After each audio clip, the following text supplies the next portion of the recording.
आज से ही हम ये वर्ताव शुरू करें, दूसरों को सुख पहुंचाना। आपके सामने जो भी आए, हमें खोजना नहीं है, जो भी आए हमारे द्वारा उसको सुख पहुंचे, कष्ट ना पहुंचे, ये ध्यान रखने की बात है। क्योंकि हमें दिखाई नहीं दे रहा, पर उसमें मेरा प्रभु विराजमान है। चाहे वो चींटी हो, हाथी हो, मनुष्य हो, बुरा स्वभाव वाला हो, अच्छा स्वभाव वाला हो, पर प्रभु सब में समान भाव से विराजमान है। सच्ची मानिए, इससे बड़ा कोई पुण्य नहीं है, पाप नष्ट करने का इससे बड़ा कोई उपाय नहीं है। थोड़ा सा आप किसी का परोपकार कर दीजिए और कभी वर्णन मत कीजिए, फिर आप देख लीजिए वो आपको भारी विपत्ति से बचा लेगा। हम भागते घूम रहे, कोई हमें आशीर्वाद दे दे, कोई जादू टोना कर दे, कोई चमत्कार दिखा दे, हम सुखी हो जाए, कभी नहीं होगे। आपका कर्म ही आपको सुख और दुख प्रदान करता है। को न काहू के सुख दुख कर दाता, निज कृत कर्म भोग सुन भ्राता। जब आप किसी संत के पास जाते हैं दैन्य भाव होकर, मेरे भगवान के लाडले भक्त जन, इनके दर्शन से परम मंगल होता है, अहो भाग्य, ये आपका कर्म बन गया। संत दर्श को चालिए तज माया अभिमान, ज्यो ज्यो पग आगे बढ़े कोटिन यज्ञ समान। वो आपका कर्म आपको सुख दी, किसी का आशीर्वाद नहीं कर रहा। आप दैन्य भाव से, भगवत भाव से गए, वो बोले ना बोले, आशीर्वाद दे ना दे, आपका एक कर्म आपको सुख प्रदान कर देगा। यदि हम सुख का रहस्य समझ जाएं तो कभी दुख भोगना ना पड़े। सुख प्राप्ति का एकमात्र रहस्य है, तुम किसी को दुख मत पहुंचाओ तो तुम्हें कभी दुख नहीं मिलेगा। पर हमारी कुबुद्धि दूसरों को दुखी करके सुखी होने वाली बात है हमारे अंदर। दूसरों का छीन करके सुख हम सुखी हो जाए, कभी नहीं हो सकते, कभी नहीं हो सकते। परहित सरिस धर्म नहीं भाई, पर पीड़ा सम नहीं अधमाई। यदि हम दूसरों को दुख देते, इससे बड़ा कोई पाप नहीं है, और दूसरों को सुख देने की भावना कर ले, इससे बड़ा कोई धर्म नहीं है। कर्मयोग का सबसे बड़ा भाव किसी को दुख ना पहुंचाना। वाणी बहुत संभाल के बोले, कोई पैसा नहीं लगता, प्रिय बोलने में कुछ खर्चा नहीं होता है, आपका मंगल हो जाएगा। वाणी एक अमोल है, जो कोई बोले जान, ये तराजू तौल के तब मुख बाहर आन। बहुत संभाल कर बात कीजिए। बात में इतनी दम है कि अगर आपने उसे कड़वा करके बोला तो उसका हृदय दुखी हो जाएगा। मृदु बोला, शांत भाव से बोला, तो अभी भले वो हमारे प्रति ईर्ष्या रखता है, द्वेष रखता है, लेकिन आगे चल करके उसका हृदय हमारे प्रति झुक जाएगा। क्योंकि हम कभी कठोर वार्ता, कठोर व्यवहार नहीं करते, क्योंकि हृदय में भगवान सबके बैठे हुए हैं। श्री भगवान ने कहा, कुछ उपासक कर्म योग के द्वारा उपासना करते हैं। ये योग सब योगों में होता है, ज्ञानी में भी होता है, पर वो करता नहीं होता, और उसके द्वारा चेष्टाएं सर्वहितकारी ही होती है, सर्वमंगलकारी ही होती है। हमें तो कहीं अलग नहीं दिखाई दिया, ना तो ज्ञान योग, ना कर्म योग, ना भक्ति योग। गुरु कृपा से जब तीनों में चिंतन गया तो दिखाई दिया कि सब एक ही वस्त्र के धागे हैं, अलग कुछ नहीं है, कुछ अलग नहीं, कुछ अलग नहीं, किंचित मात्र अलग नहीं। श्री हनुमान जी महाराज भगवान श्री राम के चरणों को शैला रहे हैं। परम ज्ञानी वशिष्ठ जी सभा को विशुद्ध ज्ञान दिलाने के लिए हनुमान जी से पूछा, हे हनुमंत लाल, तुम कौन हो?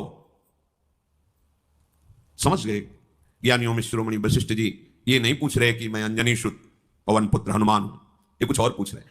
तो उनका भगवान देह भाव से सिंहासन में आरूढ़ जो हमारे प्राण प्रीतम आराध्य देव हैं, उनका मैं दास हूं।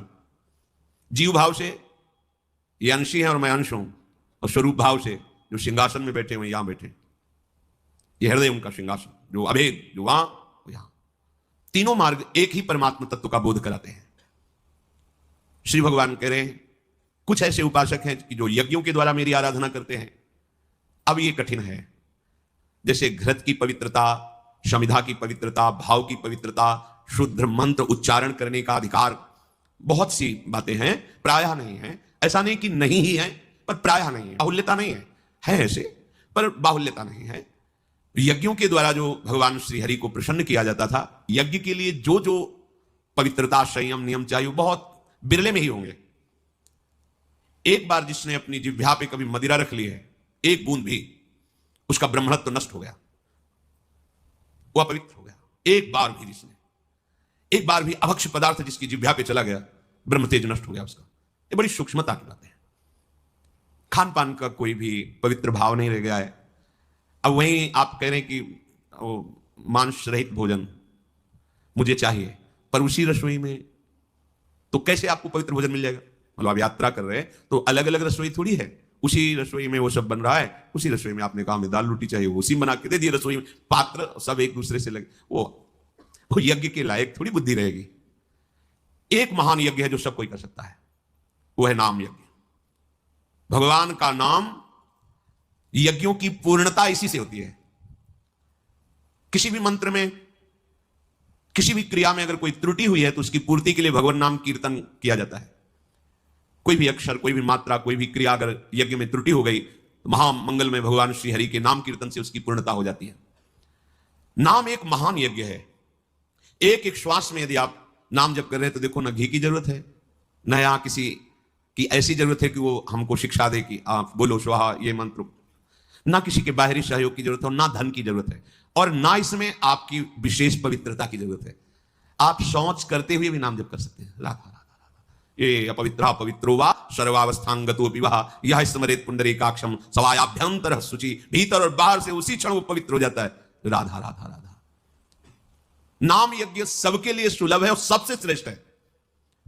विशुद्ध ज्ञान नाम से प्रकट हो जाएगा, विशुद्ध प्रेम नाम से प्रकट हो जाएगा, सारे दुखों का नाश नाम से हो जाएगा। पर नाम में बिना नाम जपने वाले प्रेमी महात्माओं के संग के रुचि नहीं होती।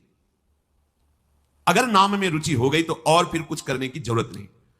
पूज्य श्री राधा बाबा, मन ये कभी कभी विचित्र तरह से धोखा देने लगता है जब हम ये निश्चय करते हैं कि अब मुझे नाम जप करना है। जब हम इसे नाम में भजन में लगाना चाहते हैं तो ये बड़ी सी बड़ी युक्तियां निकालता है जिससे हम नाम छोड़ दें। अब ये धार्मिक युक्तियों के द्वारा भजन छुड़वाता है। पूज्य बाबा कह रहे हैं ये कभी सलाह देगा बड़े बड़े आडंबर करने की, नाम छुड़वा के आडंबर करने की चेष्टा। उनको व्याख्या करने की जरूरत नहीं आडंबर की। जिसमें भगवान का नाम छूटे वो सब आडंबर है। भगवान की विस्मृति जो करा दे वो सब माया है। इसकी व्याख्या नहीं की जा सकती।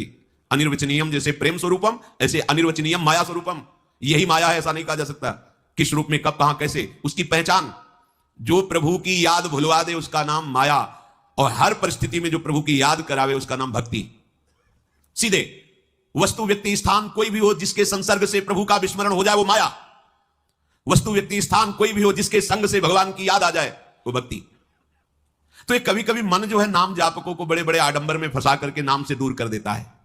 कभी कभी ये तीर्थ यात्रा की सलाह दे करके, कभी कभी ये तपस्या का नया नाटक रखता है। ये अपने हृदय की बातें किसी की व्याख्या करने की नहीं। देखो, नाम विस्मरण करा के किसी अन्य चेष्टा में लगा और उस पर महत्व कर लिया, मानते हैं शुभ कर्म है, लेकिन वो भगवत प्राप्ति का हेतु नहीं होगा।